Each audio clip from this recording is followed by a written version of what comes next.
Hello again folks, hope you're all still fitting well out there. And if you didn't get it by the title, yep, it's another rainy day in Northern Ireland. But that actually suited my plans, as the farmer had phoned me and asked, can you come down and clear the feral pigeons out of this shed, cause I'm about to cut my barley and I don't want to put the barley into the shed with the pigeons. So I was quite happy to oblige. And as you can see, I was only in the door and spotted quite a few already. I think it's about time I get started here.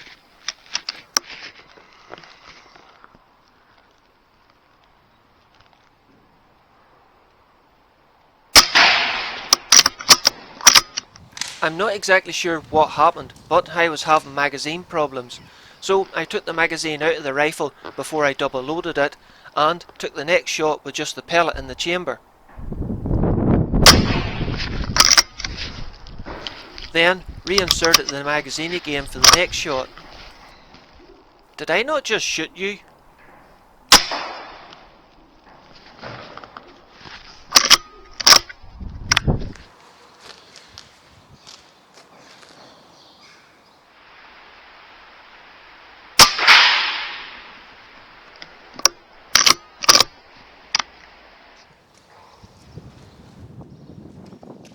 So I walked over to see if I could retrieve the dead birds among the machinery, when I could hear more cooing behind me, and when I turned round I realised there was even more up against the other gable wall.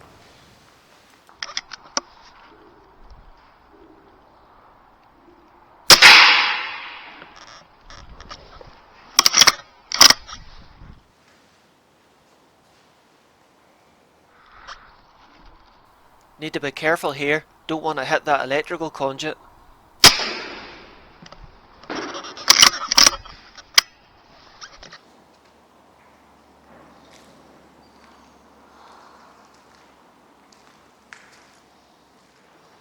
Okay, now where was the first two I'd shot? Ah, there they are down in there. Hang on, I can hear something up above me.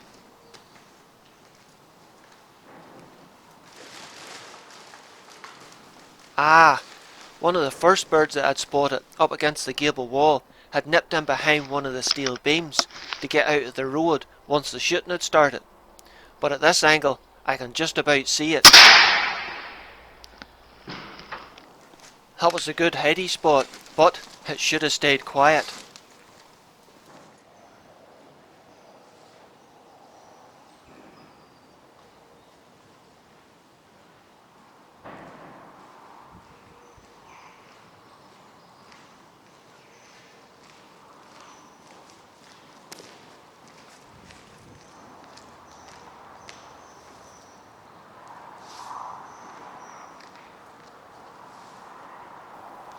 Well, that was a really good start, and the first load picked up, but looking outside the door, man, there's a lot more birds about.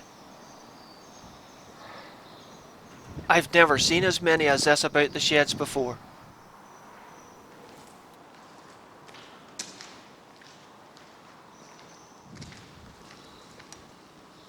We'll just set these down here and pick them up later on. And if you're wondering why I'm shooting them, well, this is why. They dung over everything. That's the amount of dung in below one of the beams that they roost in. And this is the mess of one of the pieces of machinery that the farmer uses. Think I'll have a quick reload before I move on to the next shed, as I have a feeling I'm going to need it today. Oh, and the pellets are the JSB 15.89 grain Diablo Exacts, and I'm shooting them through my John Bowkett blueprinted BSA Super 10, which is running at about 15 to 16 foot-pounds of energy, which is on my FAC, as here in Northern Ireland anything over 1 joule of energy is considered a firearm. The next shed is quite a big shed, and it usually has calves in it, but it looks like they've been replaced by pigeons. Lots of pigeons.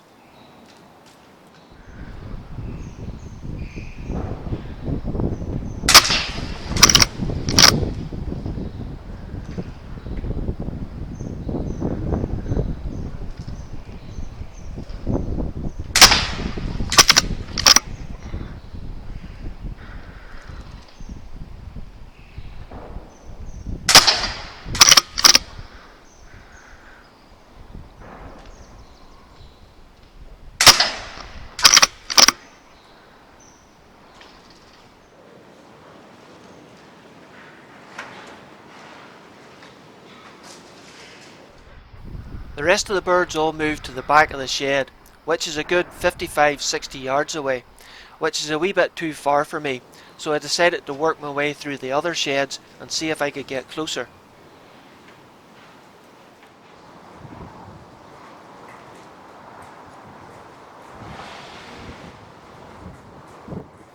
On my way there, I noticed another couple of birds up in the beams in an adjoining shed.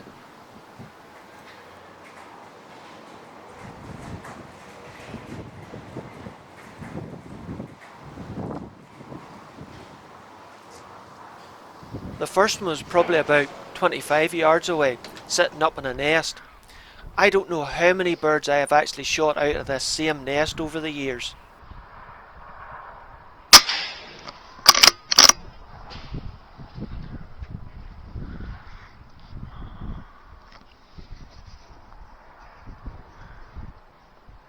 The second one, there's actually two of them once I managed to get the scope focused, was about 35 yards.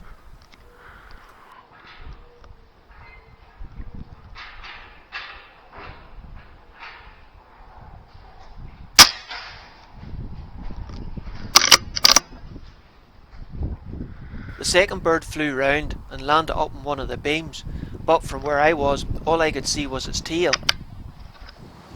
But as I moved off, I spotted a third bird, up in the beams near where the nested bird was.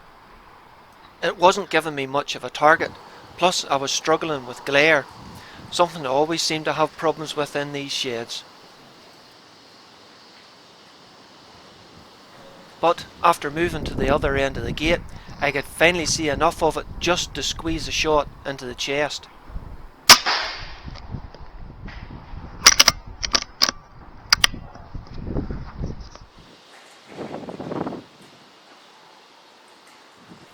Once I was finished there, I made my way into the next shed, which is beside the big long calf shed with the pigeons all up against the gable wall, hoping that I would be able to get a shot at a closer range at them. This meant climbing the silage clamp. Most farmers don't really like you walking on the silage cover in case you put holes in it, but I needed to get up there anyway to retrieve that last bird I'd shot, as it's a bad thing letting it sit there and rot.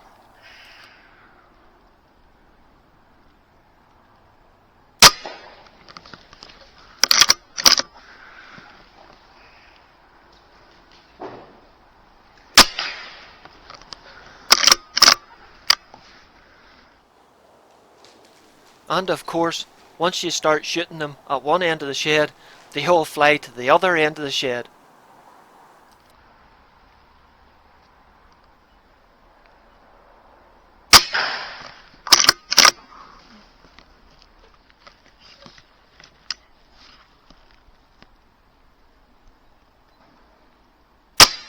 Oh dear, how embarrassing.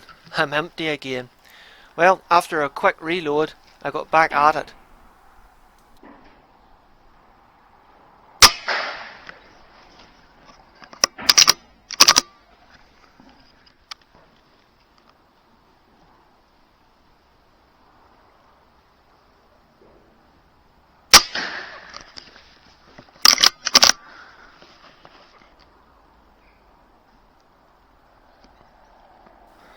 Ah, this one's sitting the wrong road round.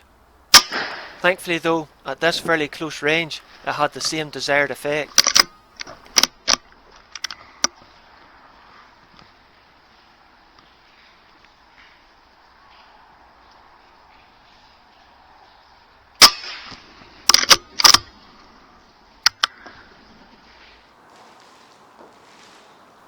Well, after that little flurry of shots, all the other birds decided to clear out of the shed. Not surprising really. So, with the pigeon in hand, I slowly made my way down off the silage cover, thankfully without putting any holes in it or landing in my rear end. Just the bird I shot earlier out of the nest to retrieve, and that should be me finished on the silage cover. Wet boots and black plastic don't go together.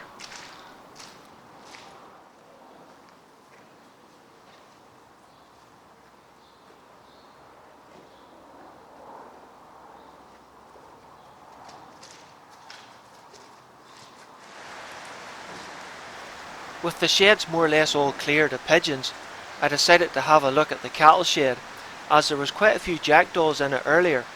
I didn't have a hide net with me, so just set up at the corner of the gate here and tried to look like part of the wall. But it must have worked, as it wasn't long before the jackdaws came back again. But they were dropping down into the feed ride at the far side of the shed, which was really hard to get a shot at them unless they stood up on top of one of the gates.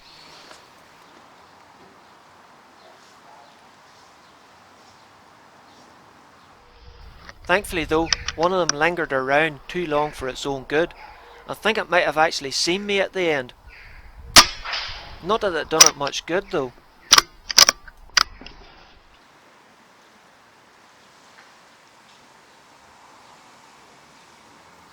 Then a feral pigeon came in and landed on the gable wall to my right hand side.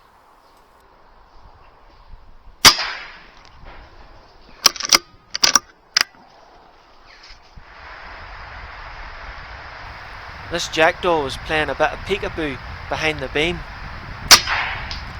but I finally got enough room to squeeze a pellet through.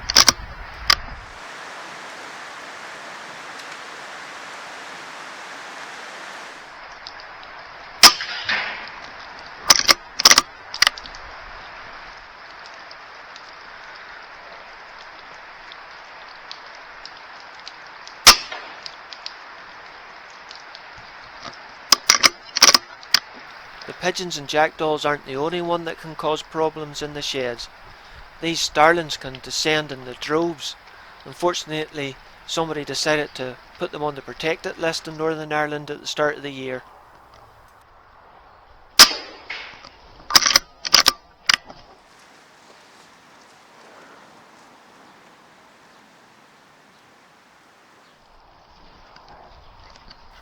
Oh, another jackdaw playing peekaboo. Let's see if I can pull off the same shot again. Oh, lucky bird. Just put it below his chin.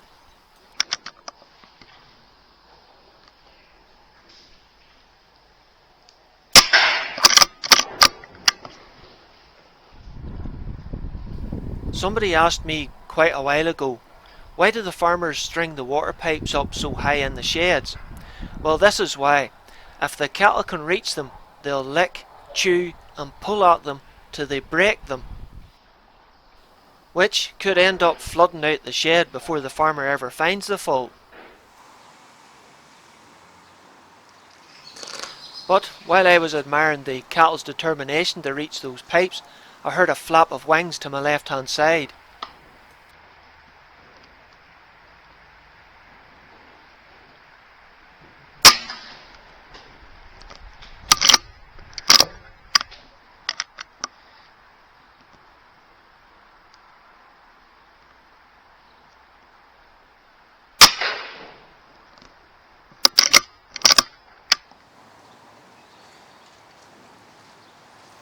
Well, things seem to have dried up here. Time to have a look in the other sheds again. And sure enough, I'm only in the door and spot another one or two.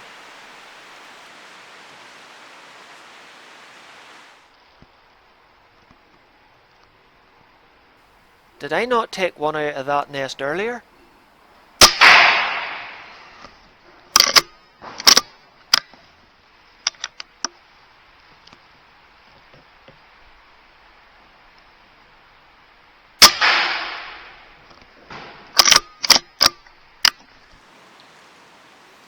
With them two out of the way, I noticed some pigeon activity in another shed across the yard.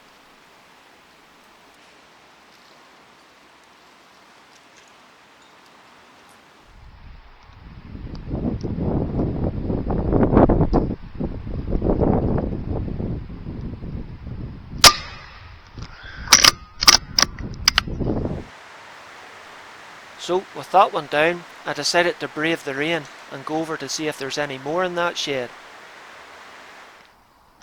And sure enough, there was one up on the wall.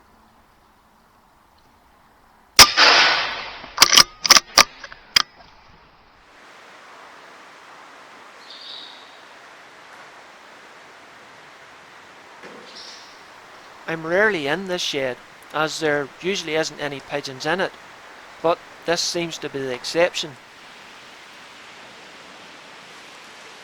But we'll add them and the others to the pile. Time to have a look in that calf shed to see if any have returned.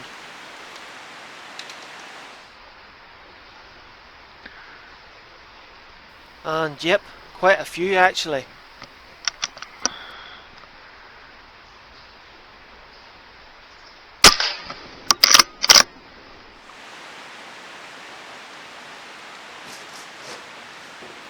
Some of them have got pretty smart and have found dark, shadowy places to hide. Not well enough though.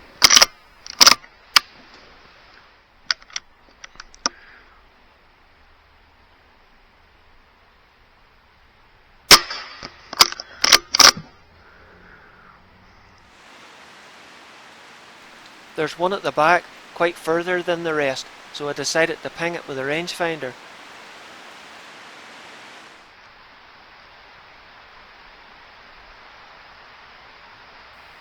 It's about 35 yards, and quite a dark spot too.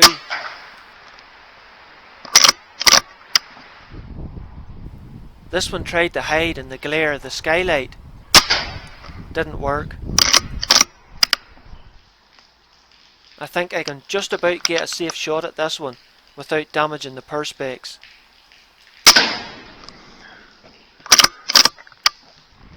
This one, like some others, is a bit blurry, but when they look as if they're going to fly off, take the shot and don't worry about the parallax.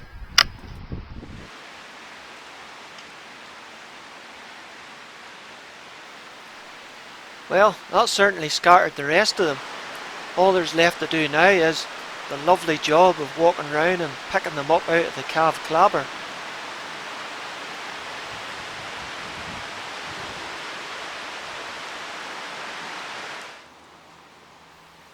Well, I have to say, I think that's the most feral pigeons I have ever shot in one day. The farmer was absolutely ecstatic. Brilliant job, he said. Really noticed the difference the next day. So that was a job well done. I have been back since that and only seen one or two birds, but I'd say once the stubble's ploughed in and the colder weather sets in, they'll be back. But until then, take care folks and look after yourselves, hey.